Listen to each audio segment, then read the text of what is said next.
The COVID-19 pandemic has made a huge impact on human society in the past 2 years, causing millions of deaths worldwide. Scientists have paid much attention to the development of the epidemic situation and carried out a lot of research on how to control the pandemic. However, we might overlook some implicit but important issues brought up by the virus. One of the most important issues is inequity, which is what I focused on in this paper. Inequity is an important and everlasting problem in human society. Some influential issues like gender inequity and health inequity have received more and more attention in the past decades. So I was wondering if there was any inequity between genders or areas during the pandemic. Once an inequity problem is discovered, the government or some social organizations should make some regulations or policies to protect those in weak positions. Making accurate predictions on the development of situation will definitely help the government or hospital or public organizations to make future plans like emergent medical resource preparation, isolation policy making, or medical infrastructure construction. So I carried out the research to answer the following three questions. Was there any inequity brought about by the pandemic in 2020? What were the relationships between the indicators like death, recovered, confirmed, active, and so on? And how can we predict the future number of the confirmed cases based on historical data? For the first question, I found that inequity problems did exist during the pandemic in 2020 in the United States. I plotted out how much higher the male's COVID death rate was than female's COVID death rate in each state. As is clearly shown in the graph, the problem of gender inequity in some states was very significant.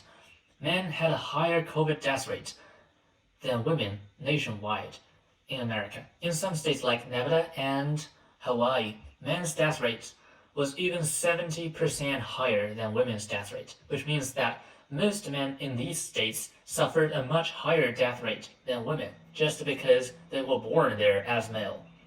Well, things could be very different in different states. As we can see here, women in Vermont has 7% higher risk of losing their lives than men during the pandemic. These were quite unfair, and I believe that the government should take action to deal with the problem. For the second question, I introduced the concept of delta indicator, which represents the daily change in the number of a specific indicator. For example, delta confirmed means the number of newly confirmed COVID cases in each day. After calculating the delta indicators, I plotted out the correlation heat map between those indicators of New York in Figure 2. We can tell that there is a strong positive correlation between the number of confirmed cases, recovered cases, death cases, active cases, people tested, and people hospitalized. The number of people tested and people hospitalized are negatively correlated to almost all delta indicators.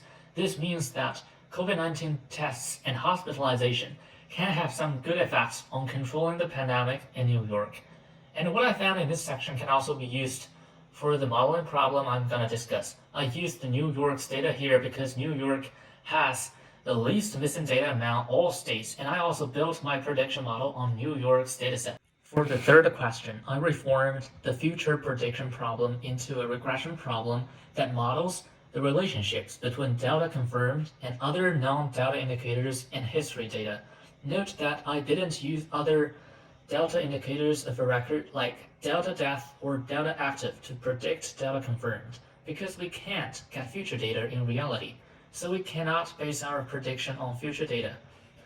I used a linear regression model as my baseline model and random forest as my updated model. Here's the result on a test set of using linear regression to predict the future number of delta confirmed cases, using only the number of confirmed cases in the last 20 days. As we can see that the predicted result in red aligns well with the ground truth in blue. By adding some more features like the number of confirmed cases, we can get a better prediction result. In order to get a more precise prediction, I used random forest regression. Here's a comparison between the performance of linear regression and random forest. We can tell that although the RMSE of linear regression is slightly lower than random forest, the R-square of random forest is much higher than that of linear regression. So we can use random forest regressor for a more precise prediction. However, the prediction model is built on New York's data. It's possible that the model would not be fit for other states like California because the situation might be quite different in different states. Another limitation is that the model is designed to predict the number of confirmed cases. It can't be used to make predictions about the trends of other indicators. So in the future, I'll work on how to predict the future number of active, died, and recovered cases in not only New York, but also other states like California and the whole America, and eventually the whole world.